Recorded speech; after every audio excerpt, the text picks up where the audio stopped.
석사 강주부동산TV 이진호 대표입니다. 오늘은 주택임대차 보호법상의 묵시적 갱신에 대해서 알아보는 시간을 갖겠습니다. 화면을 봐주시기 바랍니다. 주택임대차 보호법 제6조에 이렇게 되어 있습니다.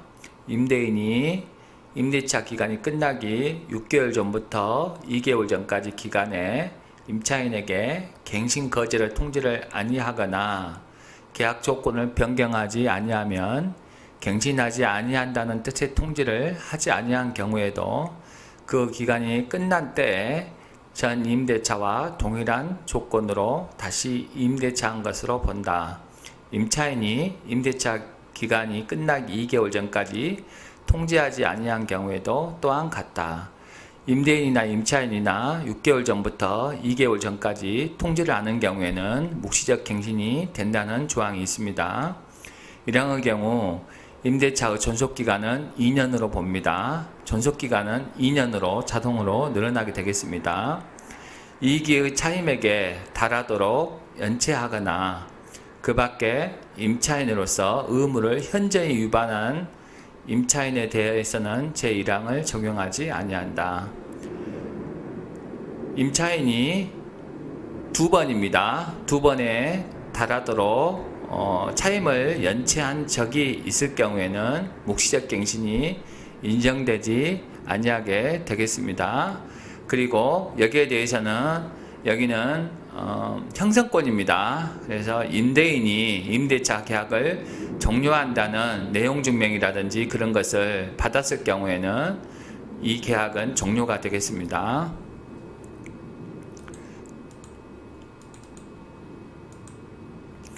두 번째 내용입니다. 묵시적 갱신을 좀 풀어서 말씀드리겠습니다.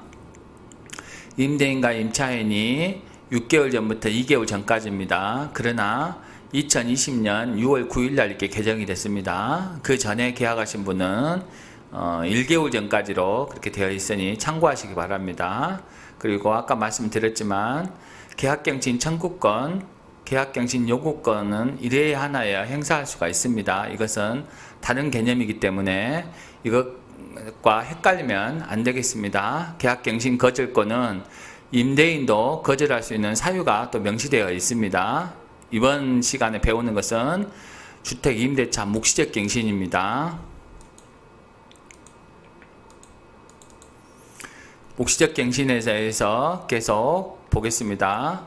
주택임대차 묵시적 갱신 해지는 월세나 전세가 묵시적으로 갱신되면 2년 더 연장된다고 아까 말씀드렸습니다.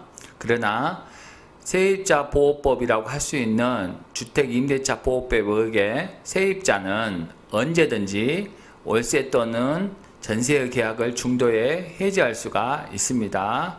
즉 세입자가 묵시적으로 2년 연장된 기간 중 중도에 이사를 가야 할 사정이 생겼다면 중도의 해지가 가능합니다. 임대인이 세입자의 해지 통보를 받고 3개월이 지나면 월세 또는 전세 계약이 종료가 되겠습니다. 그래서 이제는 묵시적 갱신이 돼가지고 2년으로 보는데 세입자는 그 도중이라도 제가 이제 빼겠습니다. 방을 빼겠어요 하면은 임대인은 3개월 이내에 계약이 종료가 되고, 반면에 임대인의 경우에는 2년으로 늘어나기 때문에 2년 기간 안에는 도중에 계약을 해지할 수가 없습니다. 그래서 임대인은 재계약서 작성해 두는 것이 훨씬 유리합니다. 왜 그러냐면은 제가 말씀을 드렸지만 다시 계약 기간이 명시가 되버리면 그 계약 기간까지 살아야 됩니다. 그래서 임대인 입장에서는 재계약서를 작성해 두는 것이 유리하고, 임차인은 묵시적 갱신 제도가 유리하게 되겠습니다. 기간은 2년으로 되고 임대인은 여기에서 통보를 못 하는데, 임차인의 경우에는 여기서 나간다고 말할 경우에는 3개월 후에 계약이 해지가 되기 때문에 여기서는 훨씬 더 임차인에게 유리한 제도가 되겠습니다.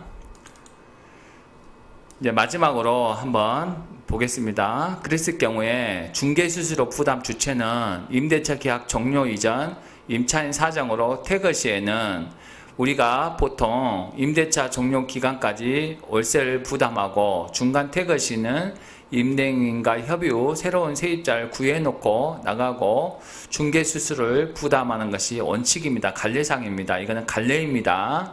그러나 계약기간 종료 전임에도 불구하고 임차인 사정으로 퇴거 시에도 임대인이 중개수수료를 부담해야 될 의무가 있습니다. 그러나 계약서의 특약으로 계약기간 중에 세입자의 임차인이 중개수수료를 부담한다는 특약이 있으면 임차인 부담이 가능하게 되어 있습니다. 그래서 보통은 중개사들이 이 조항을 넣어줘야 됩니다. 중도에 퇴거 시에는 임차인이 중개수수료를 부담한다, 또 구해놓고 간다, 이런 조항을 넣어줘야 됩니다. 그러지 않았을 경우에는 임대인이 부담을 해야 될 수도 있습니다.